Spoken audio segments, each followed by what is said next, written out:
కాకినాడ రంగరాయ వైద్య కళాశాల క్రీడా మైదానంలో వాకర్స్ వాకింగ్ చేసుకునేందుకు అవకాశం కల్పించాలని గ్రౌండ్ వాకర్స్ అసోసియేషన్ నాయకులు ప్రభుత్వాన్ని కోరారు. గత 25 సంవత్సరాలుగా రోజుకు సుమారు 2000 మంది వాకింగ్ చేసుకునేవారని, ఏదో చిన్న వ్యక్తిగత వివాదం కారణంగా ఎన్నో ఏళ్లుగా ఆరోగ్యం కోసం వ్యాయామం చేసుకునేవారిని అడ్డుకోవడం దారుణమని, దానికి నిరసనగా ఆర్ఎంసీ గ్రౌండ్స్ వాకర్స్ ఆధ్వర్యంలో ధర్నా నిర్వహించారు. రంగరాయ వైద్య కళాశాల క్రీడా మైదానం వద్ద వాకర్స్ ధర్నా నిర్వహించారు. వివాదం జరిగిన నాటి నుండి క్రికెట్ అసోసియేషన్ కు అనుమతి ఇచ్చి వాకర్స్ కు ఎందుకు అనుమతి ఇవ్వడం లేదని ఆవేదన వ్యక్తం చేశారు.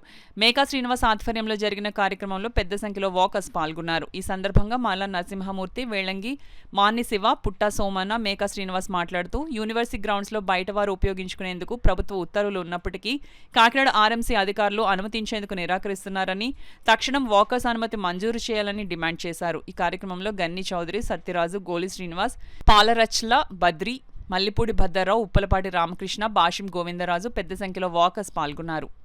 ఇందాక మా సోదరులు చెప్పినట్టుగా ఈ గ్రౌండ్ చాలా ఉపయోగంగా అందరికీ ఉందండి. బీపీలు, షుగర్లతో బాధపడుతున్న మా అందరికీ కూడా ఎటువంటి రూపాయి ఖర్చు లేకుండా డాక్టర్ దగ్గరికి వెళ్లకుండా ఈ గ్రౌండ్ దాదాపు 20 ఏళ్ళ బట్టి మేము వాడుకుంటున్నామండి. ఎంతో క్రమశిక్షణతో ఈ గ్రౌండ్ని మా సొంత ఫండ్స్తో బాగు చేయించుకుని మేమందరం కూడా దీన్ని ఉపయోగించుకుంటున్నాం. ఎక్కడా కూడా ఏ విధమైన అవాయించిన సంఘటన జరగలేదు. మా విషయంలో ఎవరో సంబంధం లేని ఒక రాజకీయ నాయకుడు చేసిన చిన్న పొరపాటు వల్ల మా మీద కక్షగట్టి ఈ విధంగా చేయడం చాలా అన్యాయం చెప్పి మేము అందరం భావిస్తున్నాం. దయచేసి మా అందరి తరఫున కోరేది ఏంటంటే వాకర్స్ని అలౌ చేయమని చెప్పి కోరుకుంటున్నాం. మీరు ఇష్టం వచ్చినట్టు టైమింగ్స్ ఫిక్స్ చేయండి. మార్నింగ్ 4:30 to 7:30 అనో 8 అనో, లేదంటే సాయంకాలం 5 to 8 అనో 5 to 9 అనో ఏర్పాటు చేసి, ఇందాక మా సోదరుడు చెప్పినట్టుగా ఐడి కార్డ్స్ ఇవ్వండి, లేదా ఏదైనా డబ్బు కట్టమని మేము కడతాం. దానికి కూడా మేము దయచేసి మా విన్నపాన్ని మన్నించి అలౌ చేయమని కోరుకుంటున్నాం. ఇక్కడ కొన్ని ఇబ్బందులు ఏర్పడినాయని, కొన్ని కారణాల వల్ల గ్రౌండ్ మూసేయడం జరిగింది. దీని మీద మేము లోకల్ ఎమ్మెల్యే గారికి, ఎంపీ గారికి ఎన్నిసార్లు వినతిపత్రం ఇచ్చినా, ఆర్ఎంసీ ప్రిన్సిపల్ గారికి కూడా మా తరఫున ఎన్నోసార్లు వినతిపత్రం సమర్పించడం జరిగింది. కలెక్టర్ గారికి కూడా వినతిపత్రం సమర్పించడం జరిగింది. కానీ ఏ ఒక్కరూ దీని మీద సీరియస్గా యాక్షన్ తీసుకోవడం లేదు. మన ముఖ్యమంత్రి గారు చెప్తారు, మన యువ నాయకులు చెప్తారు, ఆరోగ్యం పరిరక్షించుకోండి అని. కనీస సదుపాయం కూడా కల్పించరు.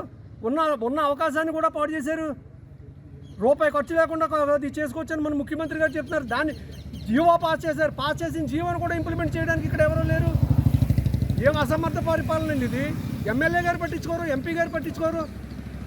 ఏంటంటే ప్రజలంటే అంత చులకన భావమా, లేదంటే వీళ్ళు మనకు అవసరం లేదు, ఎలక్షన్ అయిపోయిందన్న భావమా? కనీసం 2000 మంది వృద్ధులు అంతా కూడా 60 సంవత్సరాలు పైపడ్డ వాళ్ళు.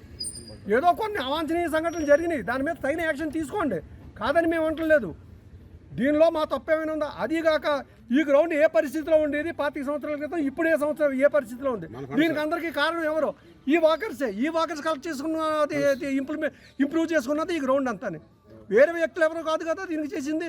ఈవెన్ ఆర్ఎంసీ గ్రౌండ్ కూడా దీనికి ఎంత స్పాన్సర్ చేసింది? దీనికి ఆర్ఎంసీ గ్రౌండ్ కూడా స్పాన్సర్ చేసింది ఏమీ లేదే. దయచేసి ప్రిన్సిపల్ గారిని కానీ ప్రభుత్వాన్ని కానీ మేము కోరుకునేది ఒకటే, వాకర్స్ని అన్యాయం చేయొద్దు. 60 సంవత్సరాలు పైబడ్డ వాళ్ళే అందరూ కూడా బీపీలు, షుగర్లతో బాధపడుతున్న వాళ్ళే. ఈ డాక్టర్లకు పని కల్పించొద్దు. మా ఆరోగ్యాలు కాపాడుకోవడానికి సహకరించవలసిందిగా కోరుతున్నాం. ప్రజా సమస్యలు తీరుతాం ప్రజా దర్బార్కి వెళ్తే ప్రజా దర్బార్లో కూడా మాకు ఏ సమస్య తీర్చలేదు. దయచేసి ఇంకొకసారి కోరుకునేది ఏంటంటే మా సమస్యను సామరస్యంగా పరిష్కారం చేసి మాకు అవకాశం ఇప్పించండి. ఉదయం ఒక 3 గంటలు, సాయంత్రం 1 గంట చాలు మాకు. ఆర్ఎంసీ ప్రాంగణానికి ఆరోగ్యం నిమిత్తం, పరిరక్షణ నిమిత్తం ఎందరో వస్తూ ఉంటారు. వారితో పాటు నేను కూడా ఫాలో అవుతుంటాను. ఆకస్మికంగా ఏదో సంఘటన జరిగిందని ఈ గ్రౌండ్ని మూసివేయటం మేము చాలా బాధపడుతున్నామండి. సీనియర్ సిటిజన్స్గా మేము ఎంతో డిసిప్లిన్గా ఉండి మేము ఆరోగ్య పరిరక్షణ నిమిత్తమే వాకింగ్ అనే కార్యక్రమాన్ని మేము నిర్వహించుకుంటున్నాం. ఇటువంటి పరిస్థితుల్లో నిబంధనలు పెట్టడం సరికాదు. ప్రభుత్వం వారు ఎన్నో ఆరోగ్య పరిరక్షణ చర్యలు తీసుకుంటున్నారు. అందులో భాగంగా ఖర్చు లేని విధంగా జరిగే ఈ కార్యక్రమానికి ఆటంకపరచకుండా వెంటనే ఈ ప్రాంగణాన్ని తెరిచి ఈ మార్నింగ్ వాకర్స్కి అవకాశాన్ని కల్పించవలసిందిగా మా వయోవృద్ధుల తరపున కోరుకుంటున్నాను. పుట్టా సోమన్న చౌదరి, విశ్రాంత ఉపాధ్యాయుడు.